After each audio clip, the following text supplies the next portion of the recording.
Hello, everyone, and welcome to another exciting version of Chip Talks Health. How many of you guys out there take probiotics? Is that a good thing? Are they helpful? We're going to talk a little bit about a major player that's in almost every single probiotic that you take, a bacteria called Lactobacillus acidophilus. And this guy is supposed to be helpful. So he's supposed to be a microbiome, let's say bacteria, that's supposed to help us in a lot of ways. But it turns out that when he overgrows, he can cause quite a bit of problems. So today we're going to talk about a bacteria called Lactobacillus acidophilus, and we're going to talk about what happens when he overgrows. So normally he's a good guy. He's as bacteria go, he's what they call a gram-positive bacteria. So that means he has a cell wall. He has a peptoglandin cell wall. And he is also something called facultative anaerobic. And what that means is that he can run with oxygen or without oxygen. So what that means is this guy is one tough bug, okay? So he has a cell wall and he can run with or without oxygen. So he can pretty much live and exist anywhere in your body. He's meant to exist in your gut biome and to help you basically digest food. If he gets out of bounds, he can cause all kinds of problems, all different kinds of problems. So when he helps, what does he do and how does he help? Well, he's a producer of lactic acid. So he produces basically milk acid, let's say. So acid from dairy products, but also from other products. And lactic acid is also what you produce in your muscles. So he is basically producing the same thing that you would be producing if you're, undergoing a big muscular event, and muscles sort of dump out lactic acid. So it's something that your body is used to seeing. It can help in the gut. It can help lower the pH, which again is antibacterial and might help with other bacteria. And this is one of the positive, let's say, things that he does is just because he makes lactic acid, he helps keep the pH low. And that helps some of the other bacteria like higher pH from forming, which is nice. He helps you digest lactose. So he is basically likes milk sugar and will help digest milk sugar. He is a part of the vaginal biome. I guess we see him a lot, let's say, in the vaginal biome. Whether he's helpful or not there still really needs to be studied. So let's call him, he may be helpful there. He certainly creates a situation that lowers pH.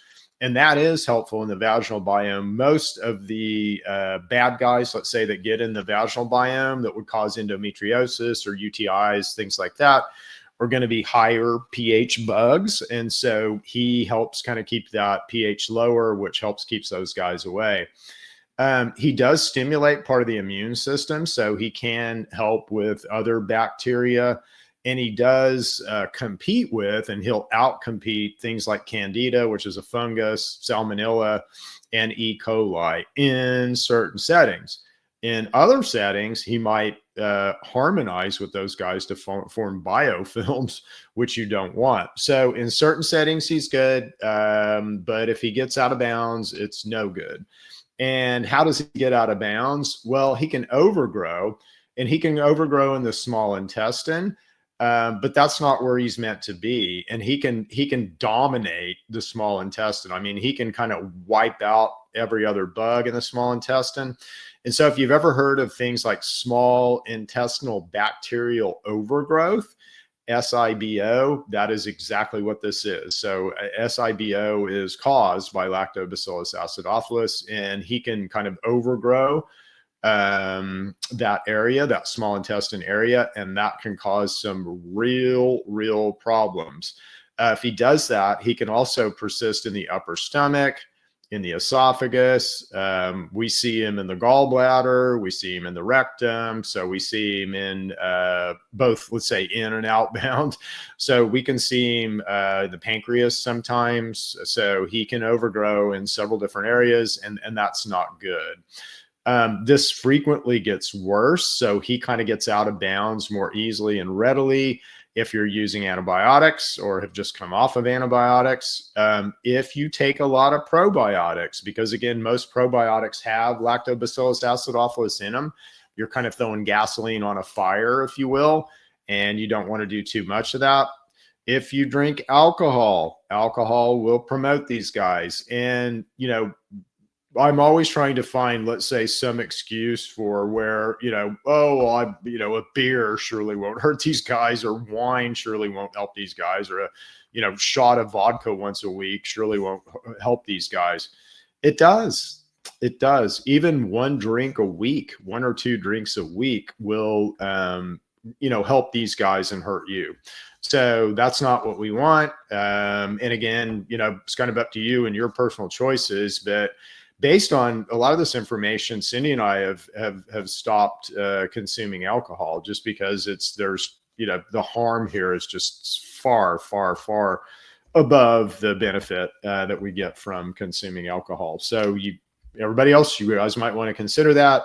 But I'll tell you that, and you know, if you don't believe me, download an AI tool like Chat GPT or Ask Grok or whatever, and you'll see the same thing that I'm seeing. So what happens during overgrowth of something like Lactobacillus acidophilus? Well, in the gut, again, now you're beginning to produce excess lactic acid, especially D-lactic acid, and that's neurotoxic. So that can be neurotoxic in excess. So again, that's going to impact, you know, everything in an inflammatory kind of bad way. When he overgrows, he leads to bloating, to brain fog, to dizziness, and even to anxiety. So as this guy overgrows, he can, you know, play around with dopamine and serotonin and cause a whole lot of happy feelings or bad feelings. He can trigger or worsen histamine intolerance and food sensitivities. So again, if you have a food allergy, if this guy overgrows, he can make it a lot worse. He can make you a lot more sensitive and a lot more, let's say, histamine releasing, which you'll feel as symptoms. He contributes to biofilm formation, so he helps other guys hide, and he makes it harder to clear other pathogens. For whatever reason, we see him a lot with H. pylori, and we see him a lot with Helmus. I mean, I would say the biggest thing that we see in our clinic indicated are Helmus, you know, which are hookworm and pinworm parasites, or H. pylori. And H. pylori we see in a lot of people, 80% of people, but we almost always see a Lactobacillus acidophilus overgrowth with H. pylori. And sometimes we'll see this on its own, but it's usually associated with some other pathogen. Why? Because when this happens, you become a lot more susceptible to infection. All right. So on the disease association and statistics. So, you know, it's always interesting to me to, you know, what percentage of certain diseases are, you know, caused by X, Y, and Z. And they haven't done the study yet to, let's say, you know, what diseases is Lactobacillus acidophilus actually causing. But what we can do is correlate it with other diseases. So in about 60% of type 2 diabetes, we see Lactobacillus acidophilus overgrowth. And I think it's higher than that. I think it's causal. But anyway, at least in 60% of cases of type 2, we see this overgrowth. So would getting rid of this overgrowth help with type 2? Again, the research isn't there yet, but I would say 1,000% yes. That, you know, you may even kick out of type 2 diabetic situation by managing your Lactobacillus acidophilus overgrowth. In obesity, 70% of people who are obese will have Lactobacillus acidophilus or Lactobacillus strain overgrowth. In fatty liver, so non-alcoholic fatty liver disease, 50% of people show Lactobacillus acidophilus overgrowth. In acidosis, again, so if you have D-lactic acidosis, that's going to be almost 1,000% associated with this. Histamine intolerance and histamines, you know, being too high is going to be heavily associated with Lactobacillus overgrowth. And fatigue and brain fog are going to be heavily associated with, again, Lactobacillus acidophilus overgrowth. So this is stuff that is affecting 90% of us, 80 to 90% of us. It's, the underpinnings for type 2 are certainly a percentage of type 2. It's the underpinnings for obesity, or a certain percentage of obesity. It's the underpinnings for non-alcoholic fatty liver disease, or at least a percentage of them. So, wow. And again, some of us are taking this every day in a probiotic. It's not a good thing to take every day in a probiotic. Now, here's the stuff that'll really begin to blow you away. So what foods would promote? So what foods, and again, all of the biome stuff that we have because we need to digest certain things. So if you eat certain foods, you will develop certain biome bacteria. If you stop eating those foods, that bacteria may or may not go away, depending on how aggressive it is and how pathological it is. Now, we can always, and I would say within true medics, God is a perfect engineer, if you will. If I understand you well enough and understand how you work, and I understand nature well enough, there's nothing that we can't address that happens inside of you. Now, acute, and traumatic stuff, like if you get shot or run over or something like that, I'm going to the hospital. I don't know about you, but just general function stuff, again, we understand this very well. It looks to me like God built us this great pharmacopoeia out in nature to be able to help us with this stuff. And again, how are we helping? We're just boosting our immune system. So we have the knowledge and we have the tools to be able to address, almost anything that could happen to you that's not getting shot or run over, acute or traumatic, let's say. So anyway, that's pretty cool, right? And so you have that knowledge too. I'm not hoarding that knowledge by any means. So I'm happy to educate you. That's what I've tried to do on this podcast. I also am happy to point you to tools that I use, like ChatGPT, so that you can, ask it, go to the Genius, go to the Oracle, go to the, be all end all, begin to ask it questions about your health. And if you don't believe it, drill in, cite me stuff, show me the studies that support what you're saying. And it can be wrong, but again, if you challenge it, it's going to get there eventually. So what foods, and again, I would download it and, ask it what I'm telling you here, but what foods promote, let's say, Lactobacillus acidophilus overgrowth? And again, the purpose of the biome is just to help us digest food. And so what foods would promote Lactobacillus acidophilus overgrowth? The biggest one is alcohol, sadly. Alcohol. The second biggest one are sugar and simple carbohydrates. So processed sugar, processed food absolutely promotes this overgrowth, which absolutely will promote obesity and type 2 and non-fatty liver disease, non-alcoholic fatty liver disease, and everything else we just talked about. Okay. Bloating, uncomfort, discomfort. Fermented foods. So some fermented foods, things like yogurt, some yogurts are actually made using Lactobacillus acidophilus strains of bacteria. So you want to be careful with fermented foods. Does it mean cut them completely out of your diet? Well, if you're trying to get rid of this right away, yeah. But does it mean forever and ever? No, it just means cut back on them. And if you eat, let's say you eat yogurt every day, again, well, that's going to help you promote this overgrowth. As we get the overgrowth under control, can you still eat yogurt every day? Probably not, but you might be able to eat it every other day. So, it's sanity and kind of, management of impulses and kind of our, desires versus what's good for us here. Okay. So we all, desire certain things. I like eating good food. I like eating certain foods.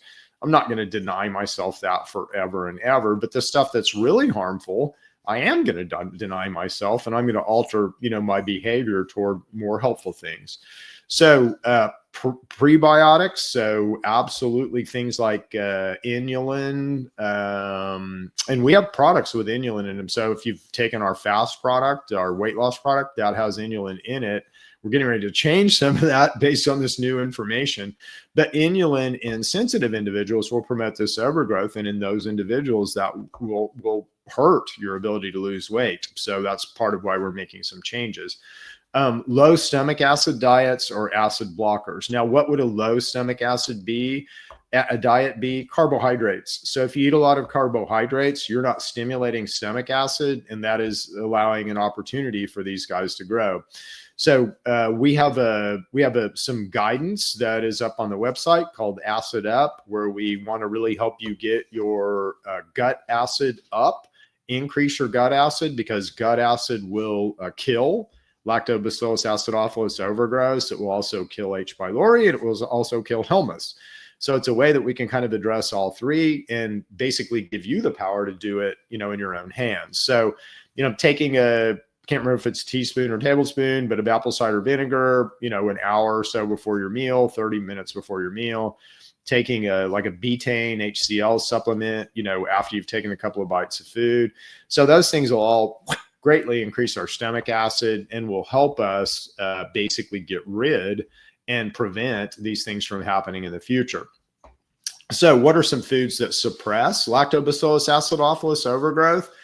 Digestive bitters. So bitter greens like dandelion, arugula, things like that really, really help. I can't remember. There's another one, Australis, I think, is another one that's a really good bitter greens.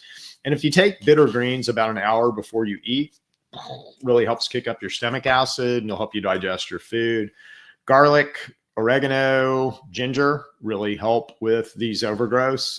They help boost the immune system, and garlic can kill. It has antibiotic properties, which is kind of nice.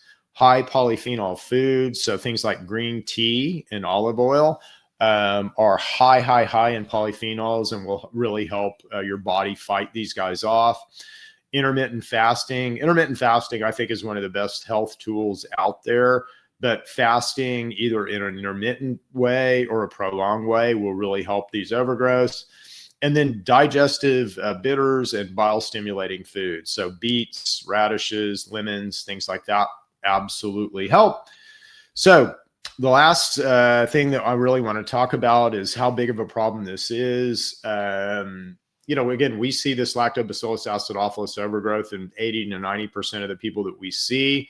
You have to assume that we're not necessarily testing the healthiest of the healthy population. So it's probably not that high in general population, but it's pretty darn high, enough to say that it isn't a fringe issue. This isn't just a 5%er issue. This is a well over 50% issue. It's a blind spot in our medical system. So there's no medical systems right now that are testing for this. It's only going to show up on like a gut ID when it's bad, like when it's in your poop. So it's something that's kind of a blind spot, let's say, in modern medicine right now. And it's something that no one is even thinking about. So that's why we're bringing awareness to it with a Chip Talks Health podcast, is because you all need to be aware of it, regardless of what everybody else is thinking. So many people will self-prescribe probiotics. Again, so if let's say you are listening to a podcast and you hear some Yahoo say, oh, probiotics help with everything. Oh, if you're bloated. Oh, if you have constipation, go take a probiotic. Well, not in this case, because good luck finding a probiotic without Lactobacillus acidophilus in it. It's very hard to do. So you're likely just basically throwing gasoline on a fire if you take probiotics. So don't. At least, if you have this problem and you are taking probiotics, stop. Does that mean you can never take another probiotic again? No. But you don't want to throw gasoline on your fire. You don't want to add a bunch of extra Lactobacillus acidophilus to an overgrowth. That's not a good idea. This is underdiagnosed, but it likely affects millions and millions and is likely the underlying cause of IBS or partial underlying cause of IBS, of small intestinal bowel overgrowth, and autoimmune disease. Okay. Do you want to know why autoimmune disease, or why it's so gone up so much? It's going to track right along with Lactobacillus acidophilus overgrowth. And the thing about this is it's a terrain issue. So it really, lactobacillus itself can cause some bloating and things like that, but it's really more what it's doing to the terrain to allow buddies to come in and basically, do worse damage to you.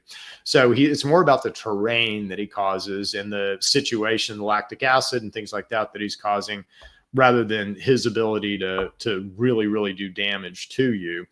Although he does produce something called LPS, and LPS, if it gets into your blood, it's going to cause all kinds of havoc. So, if you're a 45-year-old woman and you're having night sweats every night, that doesn't necessarily mean that you're going through menopause. That might mean that you have a Lactobacillus acidophilus overgrowth and you're suffering from the LPS spike that happens every single night, which if it's in your blood, it's going to cause an immune response. It's going to cause heat. It's going to cause night sweat. It's going to feel like a hormonal thing, but it's not a hormonal thing. It's an overgrowth thing.